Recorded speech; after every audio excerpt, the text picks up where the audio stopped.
श्यामू एक छोटे से गांव का किसान था जो अपनी जमीन पर मेहनत करता था, लेकिन फिर भी उसकी जिंदगी गरीबी और संघर्ष से घिरी हुई थी। उसके पास 1 एकड़ जमीन थी, लेकिन उस पर फसल उगाने के लिए पर्याप्त पानी और उर्वरक नहीं था। गांव के अन्य किसान भी उसी हालात से जूझ रहे थे और प्राकृतिक आपदाओं ने उनकी मुश्किलें और बढ़ा दी थी। श्यामू अपनी दिनचर्या में सच्ची मेहनत करता, सुबह सुबह अपनी जमीन पर जाता और दिन भर खेतों में काम करता। वह मेहनत करने के बाद भी कभी आराम नहीं करता था, क्योंकि उसे अपने परिवार की देखभाल करनी थी। श्यामू की पत्नी दुर्गा घर के कामों में उसकी मदद करती थी और उनके 3 छोटे बच्चे भी अपने तरीके से काम में हाथ बंटाते थे। लेकिन श्यामू को हमेशा यह चिंता सताती थी कि इस संघर्षपूर्ण जीवन में वे कब तक बेहतर स्थिति में पहुंचेंगे। एक दिन गांव में एक बड़ा तूफान आया, जिसने सभी किसानों की फसल को नष्ट कर दिया।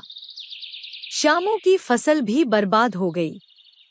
उसके पास कोई बचत नहीं थी और उसे उधारी चुकता करनी थी। वह परेशान था और समझ नहीं पा रहा था कि अब वह क्या करेगा। कुछ लोग उसे जमीन बेचने की सलाह दे रहे थे, जबकि कुछ उसे कर्ज लेकर फिर से खेती शुरू करने की बात कर रहे थे। लेकिन श्यामू का दिल नहीं मान रहा था। तभी गांव में एक सरकारी अधिकारी आया और उसने किसानों को सरकारी योजना के बारे में बताया। उसने उन्हें सस्ती दरों पर उर्वरक, बीज और सिंचाई की सुविधा प्रदान करने का वादा किया। श्यामू ने यह मौका हाथ से नहीं जाने दिया और योजना का लाभ उठाने का निर्णय लिया। वह जानता था कि अगर उसने यह मौका खो दिया तो उसकी हालत और भी खराब हो सकती है।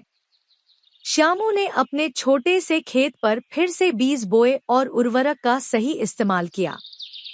इस बार मौसम भी उसके साथ था और फसल बढ़ने लगी। उसने अच्छे तरीके से सिंचाई की और फसल का ध्यान रखा। उसके खेत में उगने वाली फसल पहले से कहीं बेहतर हो गई। धीरे धीरे श्यामू की जिंदगी में बदलाव आने लगा। समय के साथ उसकी मेहनत रंग लाई और उसने उधारी चुकता करने के बाद कुछ बचत भी की। वह अब अपनी जिंदगी से संतुष्ट था, लेकिन सबसे बड़ी संतुष्टि उसे इस बात से थी कि उसने कभी हार नहीं मानी और उम्मीद को बनाए रखा।